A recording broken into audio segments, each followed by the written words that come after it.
إن الحمد لله وحده والصلاة والسلام على من لا نبي بعده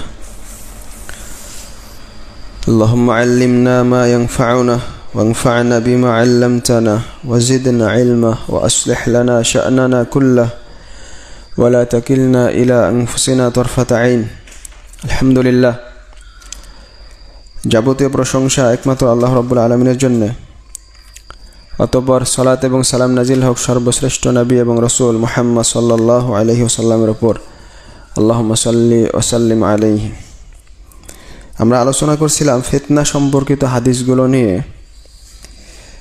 আজকের অধ্যায় হচ্ছে, লেখক বলছেন, বাব লা ইয়াতি জামানুন ইল্লা ওয়াল্লাযী বা'দাহু শাররুম মিন। এই অধ্যায় হচ্ছে সময়, যেই সময় আসবে এই সময়ের চেয়ে তার পরবর্তী সময় আরও বেশি খারাপ হবে। এ নিয়ে তিনি ৭৫ নম্বর হাদিস উল্লেখ করছেন। সহিহ বুখারীর হাদিস।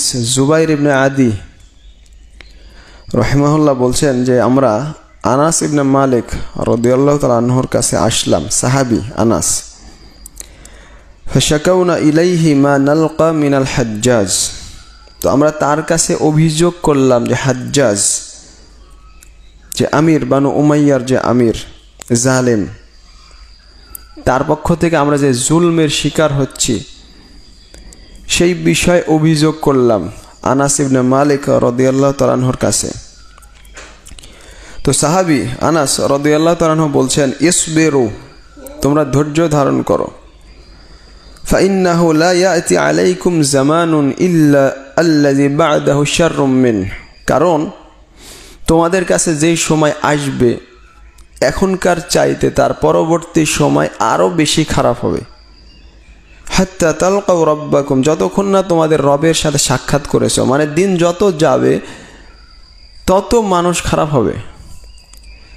সামি'তুহু মিন নাবিয়িকুম সাল্লাল্লাহু আলাইহি সাল্লাম, এই কথা তোমাদের নবী সাল্লাল্লাহু আলাইহি সাল্লামের কাছ থেকে আমি শুনেছি।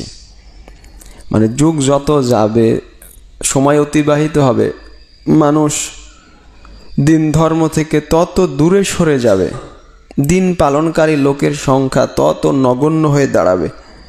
আর সেজন্য তখন ধৈর্য ধারণ করার অত্যন্ত প্রয়োজন আছে।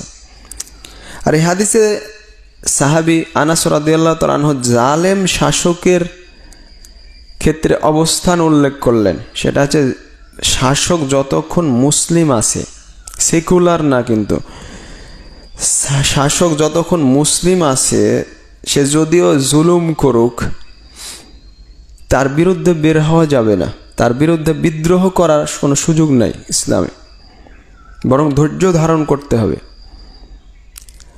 আর শাসক যখন মুসলিম থাকবে না, কাফের, সে ফতোয়া আলেম ওলামা দিবে, কাফের হবে, আর মুসলিমদের ক্ষমতা আছে সেই শাসককে সরিয়ে দেওয়ার, তখন মুসলিমরা বিদ্রোহ করে তাকে সরাবে। কিন্তু যখন ক্ষমতা নাই তখন আবার ফিতনা তৈরি করা যাবে না। যখন মুসলিমদের কোনো শক্তি নাই আর বেরিয়ে গেছে, এটা কিন্তু আবার জিহাদ নয়। আল্লাহু মুস্তাআন। তো এই হাদিস অত্যন্ত গুরুত্বপূর্ণ একটা হাদিস। তারপরের হাদিস ৭৬ নম্বর হাদিস, সহিহ মুসলিমের হাদিস। আবু হুরায়রা রাদিয়াল্লাহু তাআলা আনহু থেকে বর্ণিত, তিনি বলেন, নবী সাল্লাল্লাহু আলাইহি সাল্লাম বলেছেন, ইয়াতাকারাবুজ জামান, যুগ ঘন ঘন হয়ে যাবে, মানে সময় অতি দ্রুত চলে যাবে, মানুষজন দুনিয়া নিয়ে ব্যস্ত থাকবে। আমাদের ব্যাখ্যাকার এখানে বলছেন, লিআন্নান নাস মাশগুলুনা বিদ-দুনিয়া ওয়া মাশগুলুনা বিতিজারাতিহিম ওয়া মাশগুলুনা বিওয়াযাইফিহিম। মানুষজন দুনিয়া নিয়ে ব্যস্ত থাকবে, তাদের ব্যবসা বাণিজ্য নিয়ে ব্যস্ত থাকবে, কাজকর্ম নিয়ে ব্যস্ত থাকবে, দিয়ে দ্রুত সময় চলে যাবে। ওয়া ইয়ানকুসুল আমাল, মানুষের আমল কমে যাবে। কারণ শায়েখ এখানে উল্লেখ করছেন, আমাদের ব্যাখ্যাকার, লিআন্নাহু লা ইয়াজতামিউল আমালুস সালিহু মা'আল ইনশিগালি বিদ-দুনিয়া। কারণ দুনিয়া নিয়ে ব্যস্ত থাকা আর সৎ কাজ করা দুইটা এক হতে পারে না। আপনি যখন আখিরাত নিয়ে ব্যস্ত থাকবেন তখন দুনিয়া ক্ষতিগ্রস্ত হবে, আর যখন দুনিয়া নিয়ে ব্যস্ত থাকবেন তখন আপনার আখিরাত ক্ষতিগ্রস্ত হবে। ওয়ায়ুলকা শুহ, এবং কৃপণতা দেখা দিবে। মানুষ আল্লাহর রাস্তায় ব্যয় করতে চাইবে না, ধন সম্পদ ধরে রাখবে।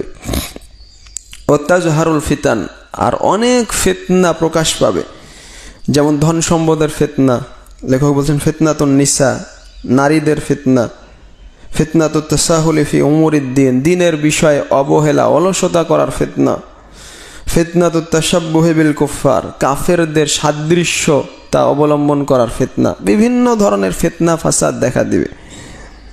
ওয়ায়াকসুরুল হারজ, এবং হারজ বেশি হয়ে যাবে।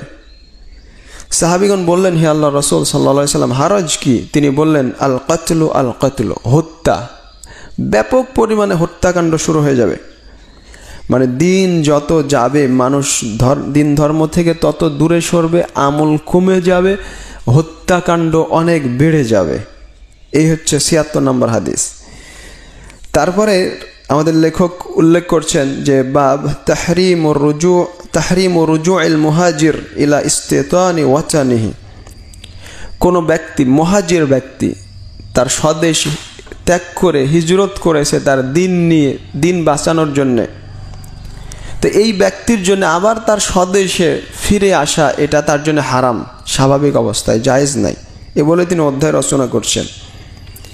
এই জন্য রাসূলুল্লাহ সাল্লাল্লাহু আলাইহি সাল্লাম যখন সাহাবীদেরকে নিয়ে মক্কা থেকে মদিনায় হিজরত করেছিলেন, পরবর্তীতে মক্কা বিজয় হয়েছিল, কিন্তু তারপরেও সাহাবায়ে কেরাম এবং রাসূল সাল্লাল্লাহু আলাইহি সাল্লাম কেউই কিন্তু আর মক্কায় স্থায়ীভাবে বসবাস করার জন্য ফিরে আসেননি, বরং মদিনায় থেকে গিয়েছেন। কিন্তু যখন ফিতনা হবে, মানুষ দিন ধর্ম থেকে দূরে সরে যাবে, যখন শহরে বসবাস করাই ফিতনা, মানুষজন খারাপ, তখন আপনি বেদুইন সুলভ জীবনযাপন করার অনুমতি আছে।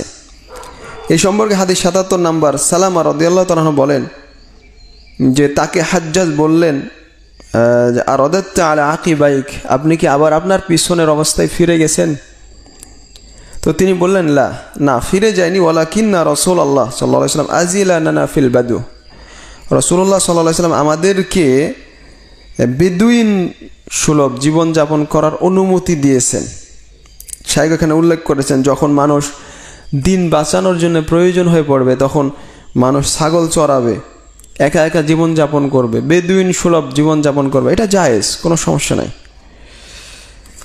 তারপরে হাদিস, এই হাদিসটা উল্লেখ করি, ৭৮ নম্বর হাদিস, সহিহ বুখারীর হাদিস। আহনাব রাহিমাহুল্লাহ বলেন যে আমি খরাজতু আনা উরিদু হাযার রাজুল ফালাকিয়ানি আবু বকর, আমি বের হলাম আলী রাদিয়াল্লাহু তাআলা আনহুকে সাহায্য করার জন্য, যখন আলী এবং মুআবিয়া রাদিয়াল্লাহু তাআলা আনহুর মধ্যে লড়াই চলছিল। আলী রাদিয়াল্লাহু তাআলা আনহু খেলাফতের তিনি হক, কিন্তু মুআবিয়া রাদিয়াল্লাহু তাআলা আনহু ওসমান রাদিয়াল্লাহু তাআলা আনহুর হত্যার আগে বিচার করতে চাইছিলেন। যাই হোক, কিসসা দীর্ঘ, তাদের মাঝে এক পর্যায়ে লড়াই শুরু হয়েছিল, নাসাল্লাহু আফিয়া। তো আহনাব বলছেন আমি বের হলাম আলী রাদিয়াল্লাহু তাআলা আনহুকে সাহায্য করার জন্য, তো আমার সাথে আবু বকর রাদিয়াল্লাহু তাআলা আনহুর সাক্ষাৎ হলো। তিনি বললেন, আইনা তুরিদু ইয়া আহনাব, হে আহনাব তুমি কোথায় যাচ্ছ? তো আমি বললাম যে আমি রাসূল সাল্লাল্লাহু আলাইহি ওয়াসাল্লামের চাচাতো ভাইকে সাহায্য করার জন্য বের হয়েছি, মানে আলীকে। তখন তিনি বললেন, আবু বকর বললেন, ইয়া আহনাব ইরজি', হে আহনাব যাও, ফিরে যাও, কারণ আমি রাসূলুল্লাহ সাল্লাল্লাহু আলাইহি ওয়াসাল্লামকে বলতে শুনেছি, ইযা তাওয়াজ্জাহাল মুসলিমানি বিসাইফাইহিমা ফাল কাতিল ওয়াল মাকতুল ফিন নার, যখন দুই মুসলিম পরস্পর মুখোমুখি হয় তাদের অস্ত্র নিয়ে, তখন যে হত্যা করবে আর যে নিহত হবে উভয়ই জাহান্নামী। তো সাহাবী বললেন যে আল্লাহর রাসূল সাল্লাল্লাহু আলাইহি ওয়াসাল্লাম, হাযাল কাতিল ফামা বালুল মাকতুল, হত্যাকারী সে পাপ করেছে, সে জাহান্নামী, এটা বুঝলাম, কিন্তু যে নিহত হয়েছে সে কেন জাহান্নামী, তার অবস্থা এমন কেন? তো রাসূলুল্লাহ সাল্লাল্লাহু আলাইহি ওয়াসাল্লাম বললেন, ইন্নাহু কানা আরাদা কাতলা সাহিবি, ওই ব্যক্তি তার অপর ভাইকে হত্যা করার ইচ্ছা করেছিল, সে আগ্রহী ছিল, যদি সুযোগ পেত হত্যা করে দিত, এজন্য তার নিয়াতের কারণে সে জাহান্নামী। সাল্লাল্লাহু আলাইহি।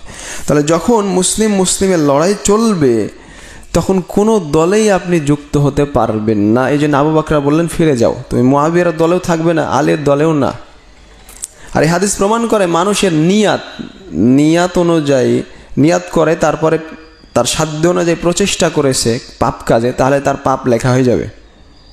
কেউ গুনাহ করার জন্য নিয়াত করেছে, তারপরে সাধ্য অনুযায়ী প্রচেষ্টা করেছে, কিন্তু পারেনি পাপ কাজটা করতে, কিন্তু এই যে চেষ্টা করেছে এই কারণে তার পূর্ণ পাপ লেখা হয়ে যাবে। যেটা এই হাদিস প্রমাণ করে। এই ব্যক্তি হত্যা করার জন্য চেষ্টা করেছে কিন্তু পারেনি, নিহত হয়ে গেছে, এই জন্য এও জাহান্নামী। নাসাল্লাল্লাহু আফিয়া। আল্লাহ আমাদের সবাইকে এই হাদিসগুলো জেনে আমল করা তৌফিক দান করুন, আল্লাহুম্মা আমিন। সুবহানাকাল্লাহুম্মা বিহামদিক আশহাদু আল্লা ইলাহা ইল্লা আনতা আস্তাগফিরুকা ওয়া আতুবু ইলাইক। আসসালামু আলাইকুম ওয়া রাহমাতুল্লাহি ওয়া বারাকাতুহু।